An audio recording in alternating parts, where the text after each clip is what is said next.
C'est aujourd'hui la journée nationale du don d'organes. On est avec Christiane Deps, vous êtes membre de l'ADOT 67. Un petit mot sur l'ADOT 67? Alors l'ADOT est une association qui fait de l'information concernant le don d'organes parce que cette information elle est primordiale pour que les gens puissent adhérer à cette cause. Voilà, et le don d'organes évidemment très attendu par les malades. On va faire un petit point sur cette année 2020, Covid. Est-ce qu'il y a eu des conséquences sur le don d'organes? Alors c'était une année terrible 2020 parce qu'il y a eu beaucoup moins de transplantations. En général, en 2019, il y avait 264 transplantations en Alsace et en 2020, il n'y en a eu que 201. Voilà, c'est quasiment 20 à 30% de Alors moins. on a simplement greffé essentiellement les enfants, donc la greffe pédiatrique et les gens qui étaient en super urgence, c'est-à-dire ceux qui n'ont plus que quelques jours ou quelques semaines à vivre si un organe salvateur n'arrive pas. Voilà, c'est ça qu'il faut dire, hein, c'est que ça se joue à quelques jours près. La vie Voilà, est vraiment, c'est ça ça, se joue c'est sur ça, un fil de c'est la ça. vie, quoi. Hein. Exact. C'est quoi les organes les plus demandés? Alors les organes, bon, c'est des organes vitaux et bon, il y a une mort particulière, la mort encéphalique, pour pouvoir greffer un organe vital, cœur, rein, foie, pancréas, et c'est essentiellement le foie qui est actuellement souvent foie et rein. Ce sont les deux organes vitaux les plus demandés pour les greffes.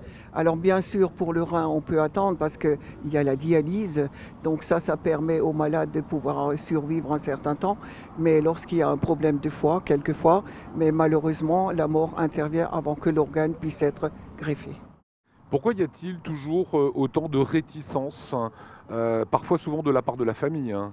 Oui, mais c'est un manque d'information, puisque en 2020, malheureusement, l'information n'a pas passé comme les années précédentes.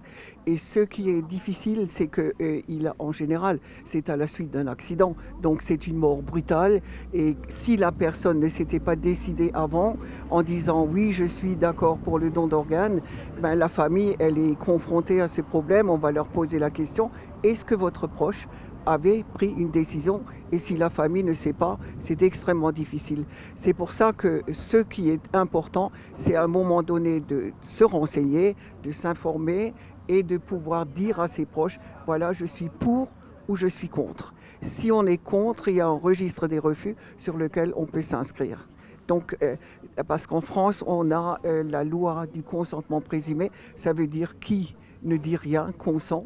Donc normalement, on est un donneur potentiel. Voilà, la France considère qu'on est tous donneurs, ce qui est une bonne chose pour sauver des vies. Si on ne veut pas, et je le répète après ce que vous venez de dire, on peut s'inscrire en disant je ne souhaite pas donner mes Tout à organes fait, tout à fait. après mon décès.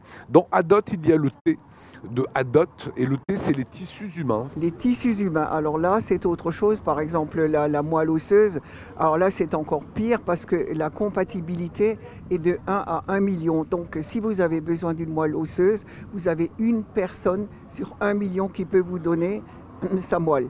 Donc, il faut qu'il y ait beaucoup de gens inscrits. Alors là, il y a une limite d'âge. Et là, j'invite toutes les personnes à aller sur notre site pour vous renseigner et pour éventuellement devenir un donneur de moelle osseuse. Qu'est-ce qu'on peut dire aujourd'hui sur le don d'organes? C'est la journée nationale. Il faut aider les gens qui sont en attente. Ce sont des vies finalement à sauver. Oui, parce que, bon, comme le disait le professeur Cabrol, ne nous laissons pas enterrer avec des organes qui pourraient sauver quelqu'un. Et je pense que c'est aussi quelque part une solidarité entre les personnes. On ne sait pas quel est notre avenir. On peut un jour avoir besoin d'un organe, comme être donneur. Donc autant que la solidarité joue, puisque notre avenir est incertain.